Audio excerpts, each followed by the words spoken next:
Hello, everybody, and welcome to the 55th edition of the Frankenstein Chat. And as you can see, we have a guest with us this morning, Emma Knights, who's the CEO of the National Governors Association. So welcome, Emma. Thank you for joining us. Welcome, Emma. Yeah. Nice to be here. That's great. And Stan, my good friend of, I don't know how many years, but Stan, how are you? How are you today? Yeah, okay. Feeling as though it's been an interesting week. Yeah, it has. Fairly quiet week, but I don't know what you were doing on Wednesday, but there was I lost 7 or 8 hours watching somebody being interrogated. But it was my birthday on Wednesday. Anyway, so quite a lot to talk about this week. So anything caught your eye this week, Stan? Yeah, I think the outcome it might be kind of things that are in the news, but it's turning that round and looking at loyalty and integrity. And at what point does somebody say my integrity is more important than my loyalty to this particular area or this particular team or this particular way we're going? Because when things aren't good, when you know working within a team that things aren't right and things are not being done properly, there's almost a certainty at some point that will come out. And it's where you nail your colours to the flag, whether you do that to, it's never happened, it's always very good, it's great, we've never done anything like that, or whether you actually at some point say, it's time to talk about the way things are working. And I think, recent events say it's time to talk genuinely about the way things work at the top of the tree. Yeah, I mean, I've worked in schools where, as a teacher, you've felt as though the culture isn't right. And as a young teacher, there have been times when I've thought, I don't really know how to manage this, and there's a lot of, certainly in one of the schools, there was a fear of raising the issue, and a sense that there was a general unrest in the staff room, but no real leaders. There was a lot of pecking at the issue, but nobody willing to take it forward. And it was a shame, really, that everybody thought it was a union issue, as opposed to you're passing the buck on to a representative, as opposed to the collective saying, well, actually, if we all stand up together here, we're pretty powerful. Yeah, forget the union. We can tackle this ourselves, but we need to stay together and be clear about what the issues are. I think that the deputy role in a school is the one that's most likely to come under pressure when things aren't right, because you've got the connection, closer connection with the staff, and you're in the leadership, and where things are not running right, where the leadership overall isn't good, that's a really difficult position to be in. Or if the leadership's changing things and the staff are not on board with the change, that deputy. Well, just to bring Emma in here, because often staff will turn to governors, won't they? Yeah. And absolutely, or they're worried about doing that. So definitely, the board has a really big role. I think in two ways. One is sort of setting alongside the senior leaders that the culture, so that people do feel able to come forward, and then that second part, the classic bit of holding the senior leader to account. And yes, the governing board ought to be the place where that information accumulates, but does it all in practice? It's much harder for that to happen. And some of that is about, staff feeling worried about putting their heads above the parapet. And that where I think, Frank, your point about people doing things collectively, so that there is sort of strength in doing it, and individuals don't feel that they're going to be sort of popped off. Because if you look at the history of whistleblowing across all sectors, whistleblowers don't necessarily come out of things. No. They should do, but they don't come out of things terribly well. We can't pretend there's no risk, and people know that, and that's why they hesitate. So one of the things immediately you made me think about there, Stan, mentioning integrity, is you'll remember a few years ago, ASCL held a commission on ethical leadership. In fact, it was chaired by the wonderful Carolyn Roberts, head teacher in London. And if you haven't had Carolyn on your chat, you definitely ought to. Definitely, she'd be a great person to have on. And as a result, you know, when the framework was published a couple of years ago, we held a Pathfinders 2 year. It was going to be a 1 year project because of COVID. It turned into 2 years. But when we published the report from those Pathfinders this January, which was a 2 years on, it was really uplifting to hear people reporting back, and that was governing boards, but also leaders and staff, saying how the framework and all of the Nolan principles plus the virtues gave people a way of having those conversations. So it became everybody buying in to them, and that it gave people permission to go, actually, I'm not sure what you're proposing does fit with these virtues or these values. And in some cases, it was pupils were being encouraged to use them as well, leadership right through the whole school. So it's a really positive, I think, and really system-led. Nobody told anyone to do that. It's interesting. I mean, in a way that we won't get off this now. I can feel it, folks. If you're watching this, we've just had Stan's, what's caught your eye this week. But the issue here also is around what other mechanisms are there for staff to demonstrate, perhaps anonymously, their concerns about the culture. And I know that when I joined the co-op as its CEO, the co-op was going through its existential crisis with regard to the bank and to its chairman and everything. It was all over the newspapers. But the issue around the co-op bank virtually taking down the co-op goes back a few years before, when the Britannia Building Society joined the cooperative bank. And at that point, the cultures of those two organizations are so different. The co-op invested a massive amount of money in staff surveys, staff engagement activities, so that senior managers could get a feel for, how was that sort of collaborate? How were those two businesses coming together? Was it successful or not? And they've managed that throughout. They've continued to do that with, I think it's called My Voice or something like that. And actually, the Co-op Academies Trust took that on as a mechanism, and they still do that today. And it's taken really seriously.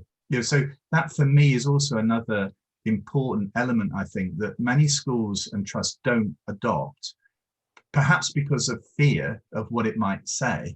But I think it's important to think that this is not a league table about how satisfied staff are, but this is a mechanism for finding out what is it that's causing a problem. We've just done some training with about 50 schools on creating psychological safety in teams, so that people do have the feeling that they can say what they want to say without feeling intimidated or embarrassed or feeling silly.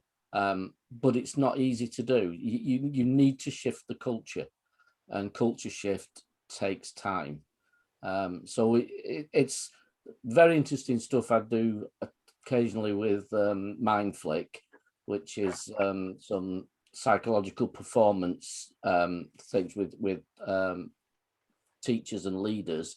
But what comes out of that is something I think is really powerful, and it's called the empty chair. And they analyze your team and then say, this is the missing bit. And I think Google do this, or Amazon do it. That they have an empty chair in meetings, which represents the customer base. And you have to be able to say, what would the customer base be saying at this point? And this does it with schools and throws out, your empty chair. And it might be detail. It might be that you're all very creative people in this team, but there's nobody doing the detail stuff. So your team isn't. It's just a very interesting exercise with schools. Emma, what's caught your eye this week? I'm very conscious that it's the first anniversary of the death of George Floyd, and so a lot of us were sort of taking stock out, has this actually moved the dial in terms of anti-racism work? What's really made the difference? Because I think lots of us, including NGA, have been involved in much discussion and reflection and listening, both with our members and also with other organizations. So the sort of 7 of the biggest representative organizations have been working behind the scenes. In fact, it was Stephen Morales from Institute of School Business Leaders that pulled us together and said, come on, as a sector, we ought to be thinking about this. And it's taken us really a whole year to come up with, right, this is our statement of intent. So we had a round table this week, chaired by Professor Paul Miller, so he's one of the few Black academics, isn't he, in education and leadership. But for me, it really sort of epitomized what we've been trying to do, because it started with the lived experience of 4 Black school leaders, a couple of whom were almost apologetic and said, I don't have much to say, but boy, did they, wow. when they were just talking through, one of them had an instance where the site manager on their new build said he wasn't going to deal with her because she was a Black woman, and she sort of mentioned this apologetically, and listening, you just thought, no, that is, you don't have to apologize for mentioning that. That's outrageous. And, we have to work so that this sort of thing doesn't happen. So it was then building on those 4 very sort of moving, but also in some ways everyday accounts, with people talking about how their background culture was one life and their work culture was another, and making, operating in both of them. And then saying, we do have to keep this work up. And I suppose for me, I was left slightly more optimistic, because Paul and others were saying, this isn't a sprint, it's a marathon. We've been doing lots of work actually way before the Black Lives Matter movement, trying to increase the number of Black and Asian volunteers on boards. And I was really frustrated, and wrote a very frustrated blog in September, because we weren't making much difference, despite working with lots of other partners, people being enthusiastic, but we can't really get the numbers of volunteers up. So we committed to doing 7 things. And I'm really pleased at the end of the month, we will be publishing a report, which I hope will take stock of board diversity, but also board inclusion. It's that thing about, it's not just being round the table, is it? It's are you listened to? And also the thing for me is age as well, and not a lot of attention given to age, because actually when you think about diversity, I mean, younger people, just because of the nature of our society, there is a broader range, both in terms of ethnicity, but also in terms of other characteristics within the younger group. And actually, I've found a situation, I won't declare where, but actually looking for a particular post, when you stack up, somebody like me with sort of 40 years of education, I come over as quite a strong candidate, I think, for a trustee or a governor role. But actually, I think it's probably the 22-year-old who probably can bring a lot more than I can to a number of issues where it's possible that the governors are blinded on those issues. Absolutely. Well, it goes back to Stan's point about the empty chair, doesn't it? That's what you've got to do on your governing board. And again, we've been really big on this for ages, saying you need to look at what are the gaps. But I think perhaps there's been too much talk about the skills and the experience, whether it's as an educationalist or as an accountant or HR, whatever it might be. And over the past decade, we probably have downplayed too much the other things that people bring because of their background. So I'm really pleased we have managed to persuade, even in the DfE official documents now, to talk about the whole team and what individuals bring. So I'm really pleased you mentioned age, because our Everyone on Board campaign that we've been running for a few years is actually focused both on race, but also age, and they work really well together. Because if you look at the demographics, so the average age of a school governor or trustee is 55. Well, there are more white 55-year-olds than other ethnicities, whereas that changes as you go down the age range. So actually it's beneficial. A lot of our younger volunteers currently are now Black and Asian. But also it's the training of them as well. The younger people don't bring that, but actually you mold them into the governors that you want them to be, and they want to engage in that level of learning. I'm not quite sure how much I learn I suppose I learned some things from my trustee role and whatever, but actually I feel as though I'm giving. And actually, I think there probably needs to be a few more learners in there to get the balance of that right. I think I've got a bit of a fixed mindset over some things, whereas I think young people are probably a little bit more open-minded. Let me move on. Stan, you're going to say before I was move just on? going to say, I think when I'm on a governing body, which I am, my experience brings for me, and I hope for the other governors, the ability to challenge what's been said because of that experience, because of that knowledge. And I know the primary school, the head was very appreciative when I said, are we just believing the head with all this? The head's given us all these results. Are we just believing him? And some of the governors were shocked that I would say that. And thankfully, the head, who's very good, said, Stan's absolutely right. You should have some independent data to back up what I'm saying. And we arranged it.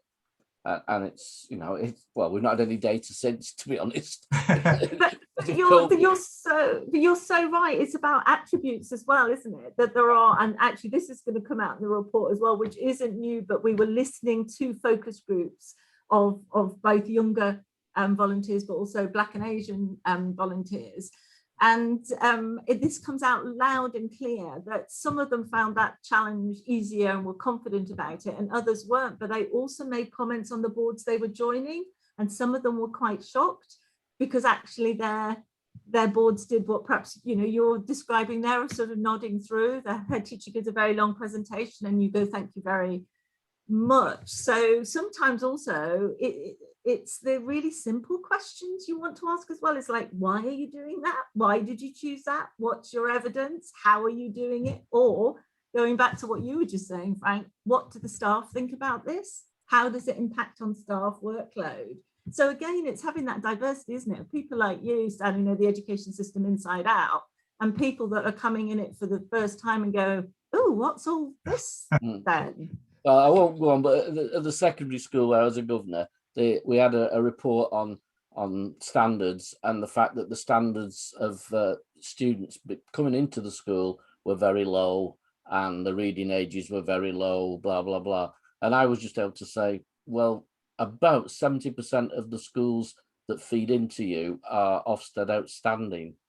So at what point are these, where do these standards drop? Because I bet if I go around to every primary school, they'll not be able to point out children who can't read and everything else. And it was one of those, well, we've done some tests ourselves. Right, well, that's... Oh, well, can I take that point then? Because that allows me, as soon as you said the word test, for what's caught my eye this week, we have had Professor Andy Hargreaves as one of our eminent guests, like you, Emma, on one of these chats.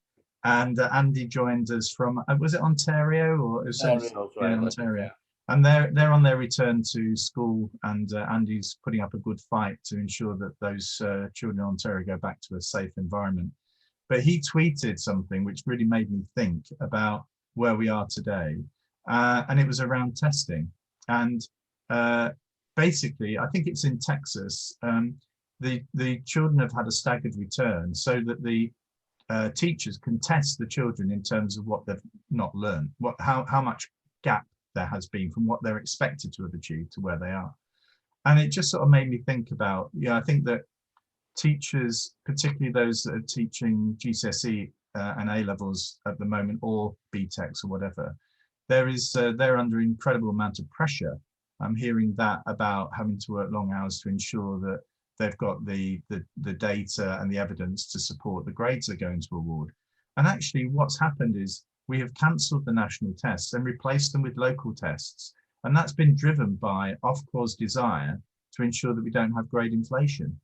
And actually what we've done is we've actually just piled the pressure back onto teachers. And actually at the end of the day, we all that teachers were expected to do was to draw on the evidence they had available to them. What they've done is they've created a testing culture. And it's as if actually, both Stan and I are primary practitioners here, but actually it's as if everything is so hardwired now that actually if we don't have the test, then how do we know how well the children are doing? And I'm thinking, hang on a minute, where is the testing or where is the assessment of what some of the children have gained through lockdown? It's not in your test. but we've had Dr. Steve Rotherham on, Mike Rotherham, rather than the mayor of Liverpool. But we've had Mike on here talking about his child, their learning experience, very fortunately, because not everybody's like this, has widened significantly during lockdown. He has seen lockdown as a positive issue for his child. And actually what's happened here is we've got teachers have taken the children back, and basically we're just running around trying to create a system that was broken in the first place. Instead of saying, well, what do we know about this child? What is it that they need? Are they ready to move on to the next stage of learning?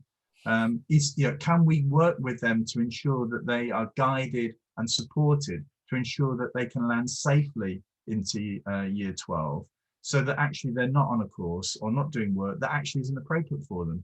I mean, at the end of the day, grade inflation for me, I don't really care about it this year. I didn't care about it last year. I was worried about it last year because it appeared that all the private entries were the ones that had the heaviest grade inflation. It wasn't your comprehensive schools, it wasn't your state schools, it was the other sectors that had the highest rate of grade inflation.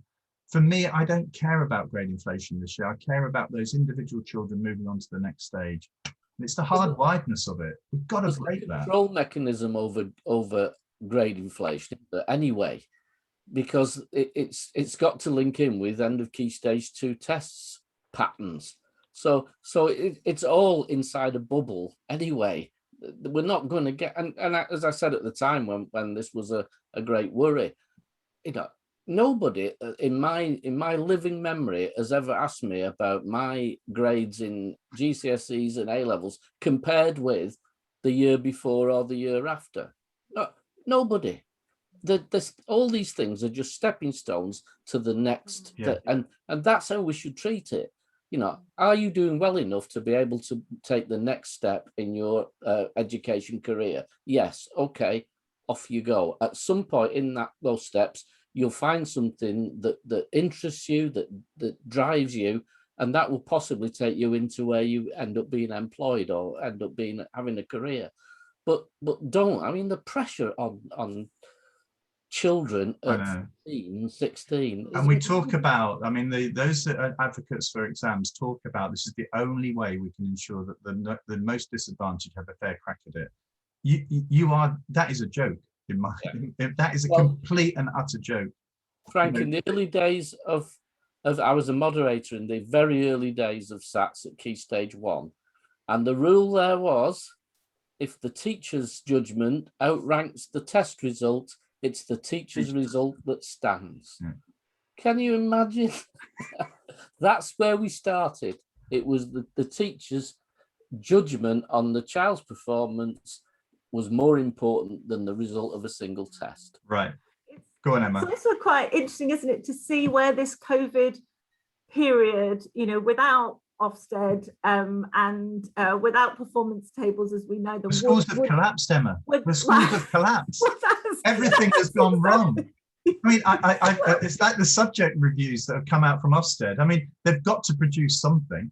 I mean, and so, so that you don't forget us, we're still here. Yeah, but you're irrelevant at the moment. Doing good things, doing really good things in a lot of cases without being complacent. And at one point in this whole period, it looked like actually it was going to give us, didn't it, the breather for saying, oh, actually, we could do things differently. And things that were perhaps a bit sidelined before became more important, such as parental engagement. There seem lots of schools have got a lot better at that, and have got, their parent body as a result is much more behind them than perhaps before. The sort of community working with other schools across the piece, and certainly different structures of schools working together, working with local authorities in places where that maybe had gone a little bit out of fashion. There were so many positive ways of working that I did think, actually, as well as the things you're talking about in the system with exams, actually, can we all now, step back and think, doing things differently? And it leads us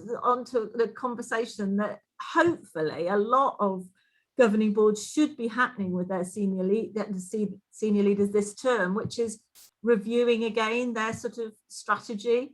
Because last year, obviously, those conversations didn't happen. It would be ridiculous. Everybody was dealing with the here and now, weren't they? But as we're coming out, folk are now reinstating those conversations.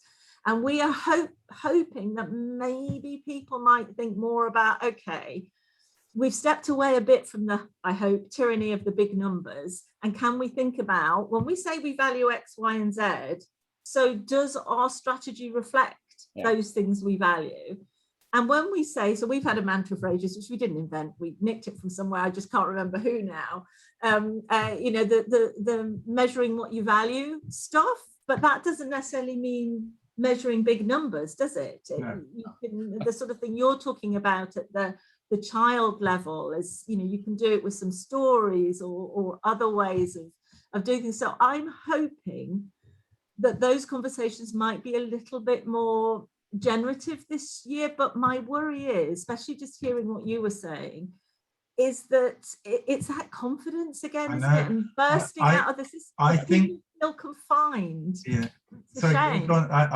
I've learned. I think one of the things when you look back on this, how much Frank interrupts people. So I'm analysing myself and thinking, stop it. Stan, what were you going to say? I can't remember now because you've interrupted me.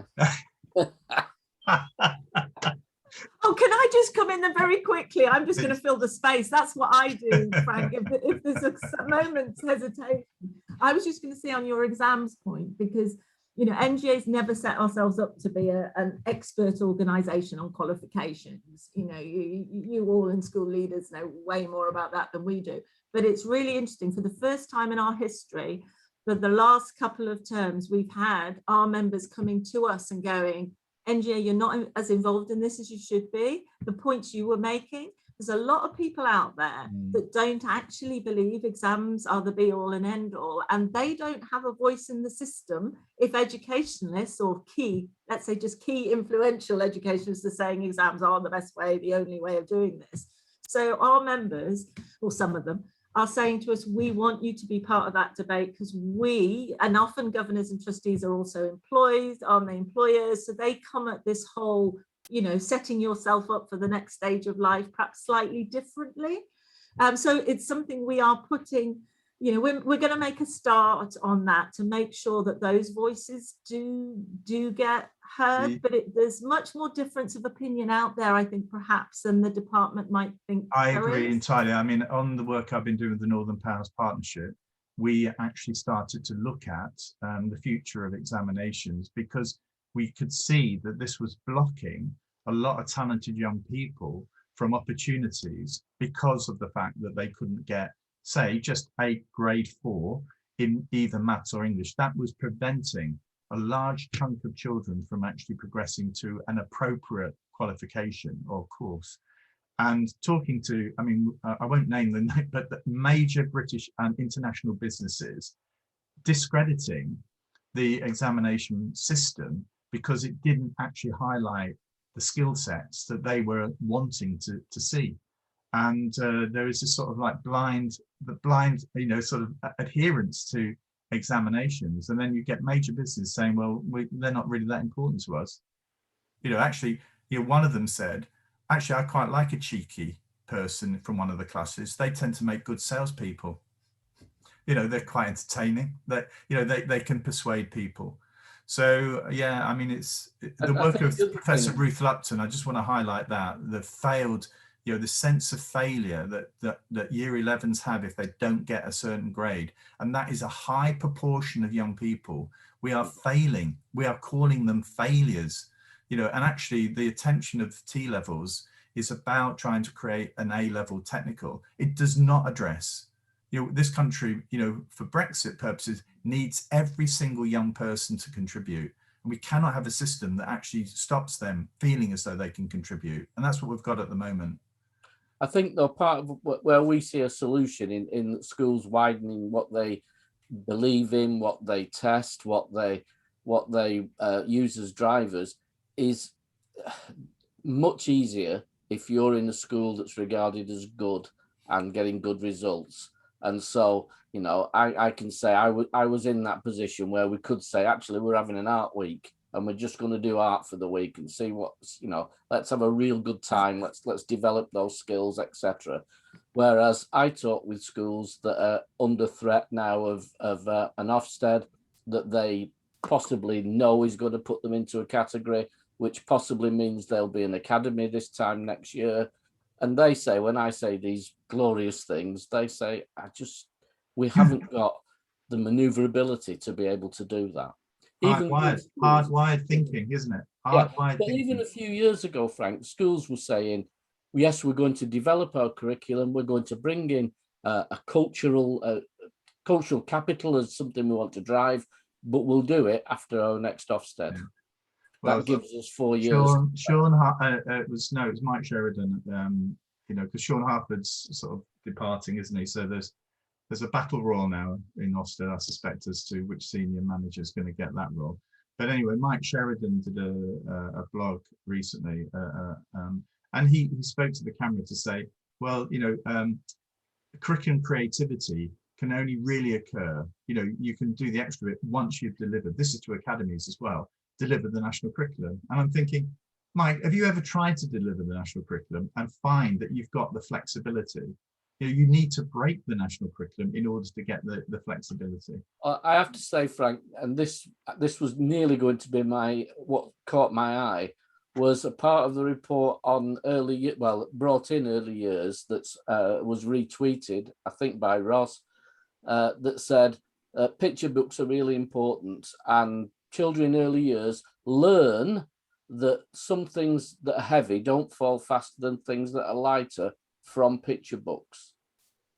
So not that they've done it, not that they've tried it, not that they've experienced it, but they've been told it by looking at a book. That's where we're going. Can I just say, Emma, will you come back and because actually I think we've had a fascinating discussion today, and there have been strands around governance in it, but actually I have a little pet issue around CEOs being trustees, and I'd really like to spend a focused discussion really on that issue alone, because I think that there is quite a lot of evidence that the NGA has around that. Might not have a view on it, but actually can bring. Oh no, we do have a view on that one. Absolutely, most governance stuff we have a very firm view on. So I'm really happy to come back and talk about that with you both. And also just to promote, are the NGA still doing their awards? We're now in the term where we are shortlisting. So we take this really seriously. Yeah, I've been on other awards panels where, you have a few hours and you read a few scripts and you decide, whereas we do the whole business. Well, I do remember the co-op. We didn't apply for it, but it was an indirect route. One of the academies did, and we then had to be done because the academy had to be seen as part of the. And we honestly, we like the people whole watching. There were 3 people came, spent the entire day with us, interviewing us, looking at papers and various other things. Of course, you experienced it from that side. I did. It was very rigorous, I have to say. Much more rigorous. The primary school where I'm a governor has got an NGA award, and that was. Oh, look at you both! You're award-winning. I think we need an NGA badge, Emma, like a Blue Peter badge. Frank just wants to add to his MBE now with another. I knew Stan would draw in. But you know what? In last year, just before COVID hit, we started our visible governance campaign, and my team would just thought, "Oh my goodness!" You could see all the items because I want collateral, and I said I wanted badges. I said grown-up badges, and someone said, and we'd actually got as far as sourcing them. And then when COVID happened, they got stuck on some ship somewhere or something, and they never arrived. But I was so chuffed because when we were doing it, several members got in contact and went, I'd wear a pin, because we're trying to promote governance and it being a thing to do. So like they'd have one night, we didn't want them to say NGA, but to say I'm a governor, type of thing. You could be too. So I had quite a lot of time going, you see, I'm not the only one who thinks that some governors are willing to go out there labelled in the world just to promote the cause. So I may come back to that once we actually see people in the flesh. That's the trouble now, isn't it? Everything's done electronically. So I haven't been able to hand out any badges, let me but you'll just be on say, my list if I ever get we're any. happy to receive NGA badges. And actually, I don't want to see this as a bribe, but actually, if you give us the badges, you can come back as a guest. Brilliant. But it's lovely. Thank you very much, Emma, for joining us Thank you today. both for having me. And I'll be in touch about a follow-up session. It's been fascinating. So thank you very much, and I hope everybody has a decent half-term. Nice half-term break. Yeah, the teaching staff certainly deserve it. So anyway, here we go. Thank you.